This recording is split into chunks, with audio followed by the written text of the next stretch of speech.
Pascal, congratulations. In game one, you were the ones doing the chasing, but it felt like you had control of this game. What made game two different for you? Just our intensity was a lot better. We didn't like our defense in that first game, so we just wanted to correct some things. But I just thought the fight of the guys was good from the jump. They made some runs, but we were able to sustain it and just play our ball. It was a career playoff high for you, my friend. What got you going earlier, and how did your teammates put you in a position to have this success tonight? Yeah, I just came out aggressive. At the end of the day, like, we're a team, It doesn't matter who scores. That's what I love so much about this team. It's like, we don't care about who scores. We just want to win the game. So I got to go in early. The guys did a good job finding me.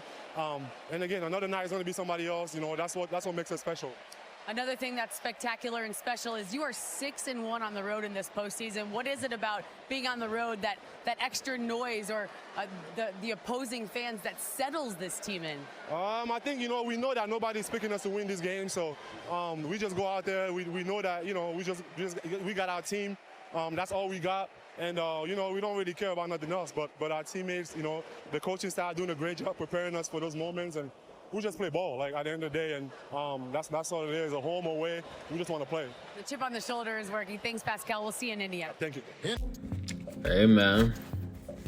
Yeah. Like, comment, sub. I'm going to talk about it. I literally just did a stream a few hours ago, but I got to talk about this. And when I say I got to talk about this, I'm referring to the Yacers. Yes, not the Pacers.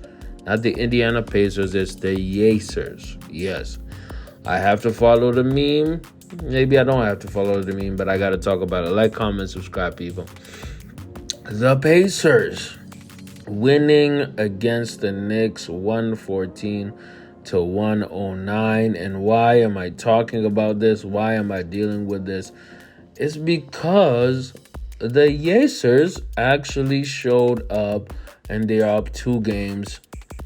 Because, let me be real, of Naismith and Pascal Siakam.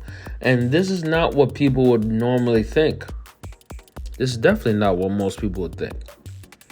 We heard that interview by Pascal Siakam. I couldn't play the video. I played the audio.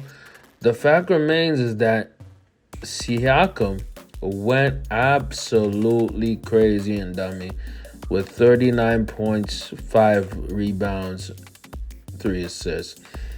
Didn't really matter that much because what he was doing was he was just putting the ball in the hoop. Whether it be from mid-range, whether it be from threes, or whether it be literally in the post. The man was making plays. And this is what happens in general is that the NBA media, or just the media in general, they want to pick a guy, right, to run a team or be the leader of the team. The clear leader of the Indiana Pacers is Tyrese Halliburton, right? But Halliburton is the type of guy who does not need to lead his team by having points. What do I mean by that? Halliburton had 14 points, okay? In other words, he was maybe the 5th. I'm looking at the stats right now. He is maybe the 3rd leading scorer on that team for this win that happened versus the Knicks, right? 3rd leading scorer.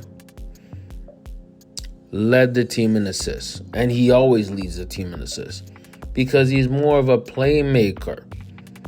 We have to take in our mind that Tyrese Halliburton is more Chris Paul. Tyrese Halliburton is more Jason Kidd than Luka Doncic. He's more Magic Johnson than Kareem Abdul-Jabbar. And that's the way that you comp that type of player. See, Jalen Brunson, he's an AI. Allen Iverson, you know what I mean? He's a Kobe. SGA is a Kobe. See, there are people who are shoot first primary scorers on the team. But what Tyrese Halliburton has been doing for this team, I'm talking about the Pacers, and the chemistry of them and making them be multi-dimensional. They're hitting you on so many ends that you are shook. You don't know what to do. It shows, man. You see Nimhard giving you 12 points.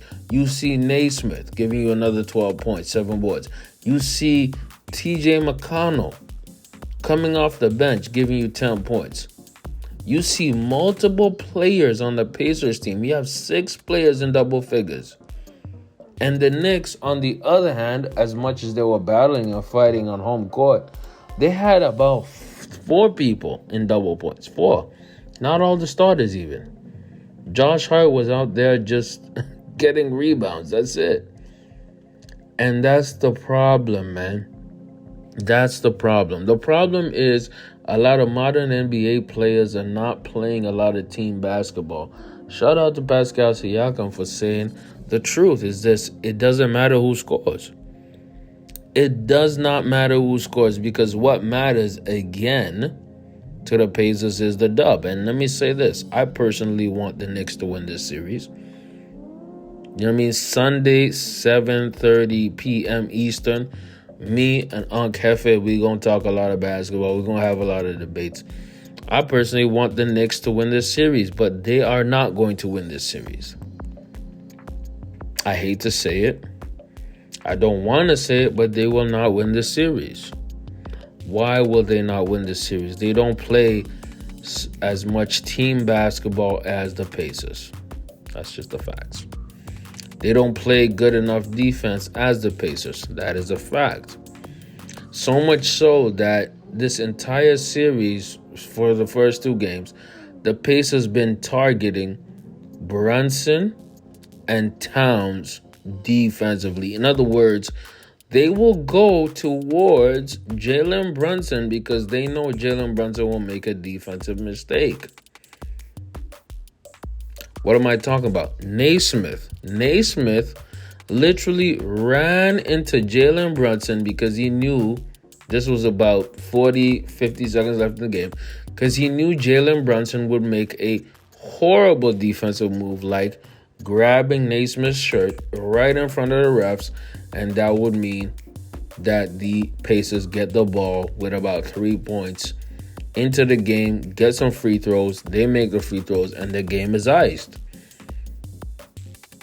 They made an effort, I'm talking about the Pacers, to attack Karl Anthony Towns so much, they attacked Cat so much, that at a certain point, Tom Thibodeau put Cat on the bench and was giving more minutes to Mitchell Robinson. And at that point, they realized Mitchell Robinson could not shoot free throws, so they made sure that Mitchell Robinson was on the free throw lines extensively. What am I talking about? I'm going to explain exactly what I'm talking about. The Pacers were exploiting the weaknesses of the Knicks.